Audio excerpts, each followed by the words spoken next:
Hello and welcome to week 3 of the History of Jazz. Special topics, humanities, 610. This week on our YouTube playlist, some important, is an understatement, some seminal music by Louis Armstrong, Sidney Bechet, and some other important, if not quite as seminal, music. Frankie Trumbauer and his orchestra, Red Nichols, Carolina in the Morning. This video is going to discuss Louis Armstrong, West End Blues. The track, again, we're going from John Swed's Jazz 101, a complete guide to learning and loving jazz. Let's talk about Louis Armstrong's West End Blues. So I'm going to quote a little bit from Swed's writing about Armstrong, a couple important points from his his brief about Armstrong. He writes that Armstrong is arguably the most important musician that the United States has ever produced. That is a statement that is long on subjective discussion and possibilities therein, but not as hyperbolic as perhaps it may sound in 2018 to someone who is not familiar with Armstrong's music. The most important musician the United States has ever produced implies a scope that it is hard to imagine in these post modern days when everybody seems to be the most important musician that the United States has ever produced, or many people perhaps could lay claim to that from later eras since Armstrong's time. However, here's some of the rationale behind Swed's statement, which frankly makes a lot of sense. He writes that he was as well known in radio and motion pictures as he was on recordings and live performances. So for our purposes, for the most part, our discussion is going to be about Armstrong's musical contributions, but understand that in his time, and in his time implies decades. He had a long career, much like Ellington was productive for decades and decades. Armstrong's influence was not just in musical realms, but also as a popular entertainer of his day, which again includes several eras. What else from that I highlight of particular? What supports this claim that he's such a singular force to be perhaps the greatest American musician or the most influential American musician of any genre, of any kind, of any time? He internationalized jazz and spread American influence through State Department tours, through his presence on radio and in film. He was a popular entertainer as well as a serious artist, so to speak. He embodied both high and low singularly, right? So Swed writes, though the first thing that strikes the new listener to Armstrong today, i.e. most of students in this course, is his vocal growl and his casual, almost languid approach to a melody. That's a reference to the way that Armstrong sang, right? Used his voice without a trumpet in his mouth or a cornet early in his career. In his day, Swed writes, what gripped audiences was his incredible virtuosity on the trumpet. Okay, so Armstrong is a vocalist. What a wonderful world, right? That perhaps we've all heard. If we know nothing about Armstrong, we probably heard him sing on an AT&T commercial or something at this point for the 18-year-olds in the room, right? But the thing is, he is a first-rate instrumentalist and a first-rate soloist who transformed, in fact, jazz itself through the power of his solo improvisations. So, a little bit more from Swed's kind of ripe quotes, and I'll keep talking about them. Quote, as if it were not enough that Armstrong would rewire instrumental music for the rest of the century, his singing did the same for vocal music. He sang much as he played, or vice versa, right? These are both sides of Armstrong's personality. He sang, whether he had a horn in his mouth or not, is the point, right? But with a playfulness and a rasp that would forever be part of American culture.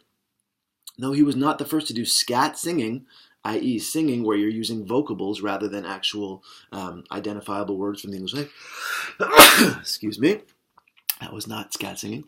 He was the singer most identified with it. Ella Fitzgerald later would be, as would many others.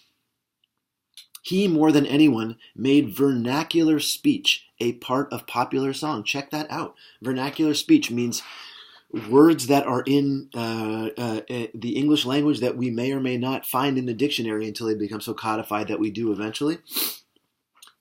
Think about how popular music employs vernacular speech into its lyric forms, across from Armstrong's time through the advances of rock and roll and R&B in the 40s and 50s, through rock and other popular musics of the 1960s, and disco and funk and electronic music from the 70s turning into the 80s, and popular music of the 80s, Michael Jackson and Madonna, etc. Grunge, literally any American popular music form since Armstrong's time. The lyric forms have incorporated vernacular words that are just in common usage, rather than official sounding or grammatically intact or correct or written English as somehow the highest form to be drawn on in the lyric construction of a songwriter. No, Armstrong wasn't the first, but he, more than anyone else, as Swed says, made vernacular speech part of, and in fact, not only part of, but sort of a necessary component almost to give a song sort of its appeal both to high and low, to appeal both popularly across strata, socioeconomic strata, ethnic strata, age strata, etc., but also to appeal sort of musically, both as a piece of high art and also as something that was distinctly American. Armstrong's music is distinctly American. He's the ambassador of the 20th century, anyways, of American music. In reference to, I'm going to talk about West End Blues in a moment, the startling trumpet solo that introduces it in this piece that he recorded in the 1920s, actually in Chicago, with his Hot Fives and Hot Sevens, again from the Smithsonian Collection of Classic Jazz. Swed makes an important point. Quote, Armstrong might well have rested his reputation on the first recordings he did under his own name, the Hot Fives and Hot Sevens of 1925 to 28. Made with a band that existed only in the studio, these records have long been proclaimed as the purest, check it out, the purest form of New Orleans jazz, though they were hardly that. This is music that was much more carefully planned than much of the music that came from the Crescent City, innovative at almost every moment, yet brilliantly, never straying far from popular taste. So what Swed is saying about the music I'm about to discuss, and we're about to listen to, West End Blues, and the other musics of that era, of those recordings, of the Hot Fives and Hot Sevens, they are lionized as, what's New Orleans jazz? Put on the Hot Fives, that'll tell you. Put on the Hot Sevens, that'll tell you. In fact, they are more arranged and more sculpted there in the studio, and started in the mid-1920s, than a lot of music that they are somehow speaking for, than all of the New Orleans collective jazz, all of the polyphony of the 1900s, the teens, the 20s, even the Dixieland revivals that came later. All of that early jazz, so to speak, that non-soloist derived jazz, here's the tipping point. The Hot Fives and Hot Sevens. Here's where the soloist, Armstrong was already doing it, Oliver was doing it, Armstrong was already doing it in King Oliver's band, in fact, as he apprenticed and then became a master himself. But here is where we begin to hear the real rise of the soloist as a central component of a piece of jazz music. That there's improvisation, not just amongst, not that just, but not amongst the members of the ensemble strictly, but as there are times when a soloist steps out to the front, and that hierarchy, like we discussed in the first week, listening, for instance, to Sonny Rollins solo, or even listening to Coleman Hawkins solo, unaccompanied or otherwise. That soloist ensemble hierarchy, Armstrong points the way forward for all to follow. And so, even, for instance, and again in that first week when Bill Evans' trio and other groups of the 1960s began to interrogate the idea of jazz hierarchy and roles of accompanists and soloists, they were interrogating roles that had been codified first by Armstrong, or most importantly by Armstrong and everybody after. Armstrong's personality was so huge that he literally single-handedly changed, along with others, but he changed American music. He changed the way popular music of his day, which was jazz in the 1920s, right? The jazz age, teens and 20s, into the 30s, into the swing era. He changed the way American popular music functioned so that the soloists' improvised statements became of central importance to the listening experience. So let me read a little bit from what Swed writes about West End Blues. This is the first of the 5 selections on our Week 3 YouTube playlist. For the first half of his life, everything Armstrong did was copied as fast as he recorded it.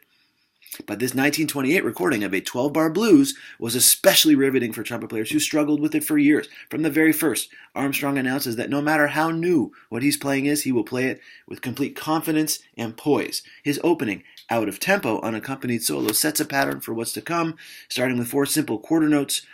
Bop, bop, bop, bop. 1, 2, 3, 4, 4 simple. Bop, bop, bop, bop. Rhythmically simple for a moment. Which by all right, and so I'll return to the quote, which by all rights should sound not syncopated, but do.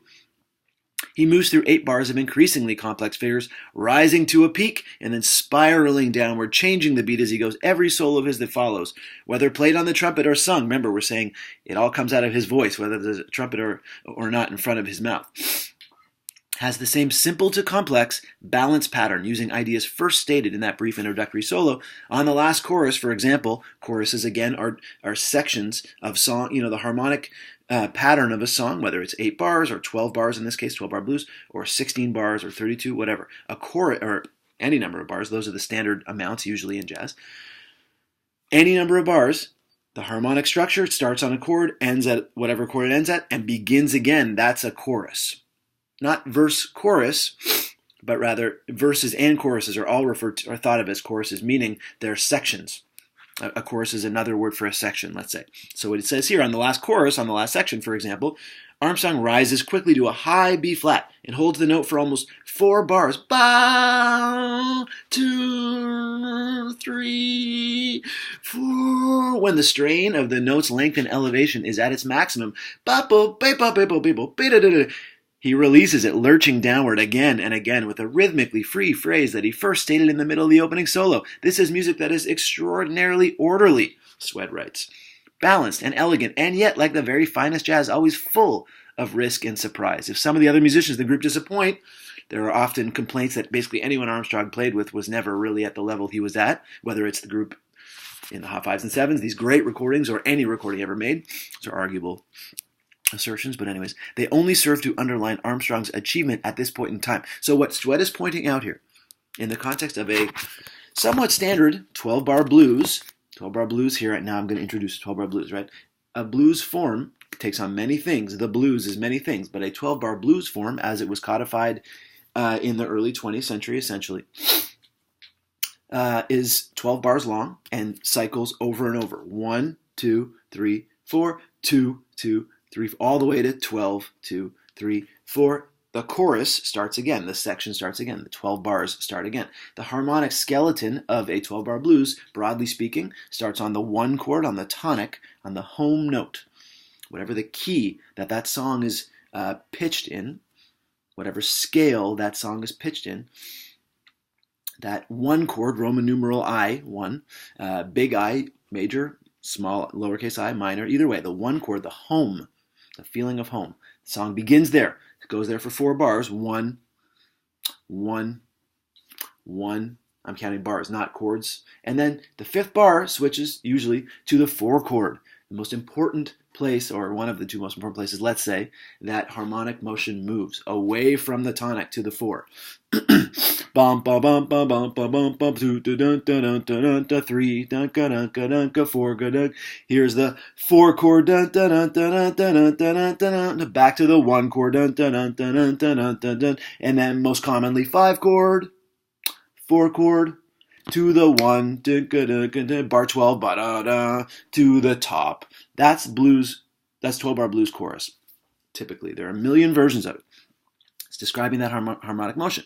What Armstrong is soloing over is a conventional form. Other people soloed over it too. It's one of the most common jazz forms, especially, let's say, up until the 1960s. It continues to be, but as a kind of codified form like others. But 12-bar blues was one of the handful of ways that jazz songs were really constructed for decades, from the teens, 20s, 30s, 40s, 50s, 60s, until things kind of blew open. We'll get there.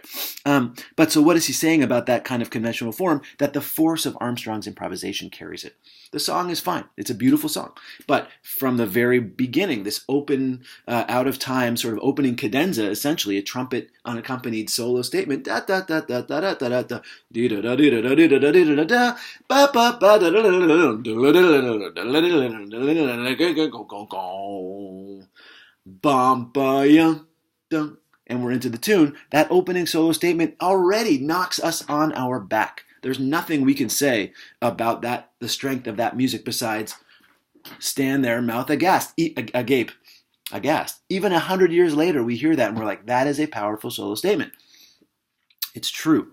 So when Swed talks about music that is, quote, extraordinarily orderly, balanced, and elegant, and yet full of risk and surprise, this is the strength of Armstrong's contribution ultimately. Everything he did had an internal order to it, was balanced, and again, as we talked about a little bit, Swed wrote about Rollins' solos and Hawkins' solos in the first week, this kind of, the kind of composerliness or orderedness of an improvisation. Armstrong is the ultimate embodiment of that, having order in his music and yet having a sense of abandon and in the moment risk taking and viscerality or visceralness, one of those is a word, a visceral quality to it that couldn't possibly have been created anytime except in that moment.